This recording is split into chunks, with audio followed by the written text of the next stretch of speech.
मनोज जरांगेंचा आता तोल सुटत चाललेला आहे। आज मनोज जरांगेंनी सागर बंगल्यावर जाण्यासाठी जे वक्तव्य केलेलं आहे, या सागर बंगल्यामध्ये जे नेते राहतात देवेंद्र फडणवीस आहेत, यांच्याच माध्यमातून पहिल्या टप्प्यामध्ये मराठा समाजाला आरक्षण मिळालं। अण्णासाहेब पाटील आर्थिक विकास महामंडळाच्या मुळे 75,000 मराठा उद्योजक झालेत। तर सारथीमधूनच आज महाराष्ट्रामध्ये आणि कित्येक परदेशामध्ये मुलं शिकतेत, पीएचडी केलेत।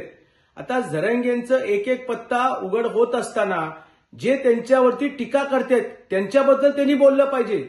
फडणवीस साहेबांच्यावरती वारंवार बोलून जरांगेंच्या मागचा बोलता धनी कोण आहे हे हळूहळू आता बाहेर पडायला लागलेलं आहे। म्हणून मराठा बांधवांनो, जरांगेंची भूमिका जी आहे ती अयोग्य आहे, मराठा द्वेषी आहेत। जाणीवपूर्वक हे मराठा आणि कुणबीमध्ये अंतर निर्माण करण्याचा प्रयत्न करतात।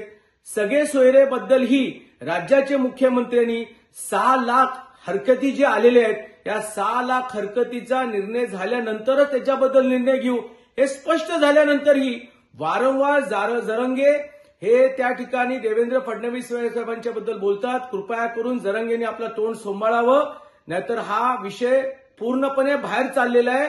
कृपया मराठा समाजाने या विषयावरती गांभीर्याने लक्ष द्यावं।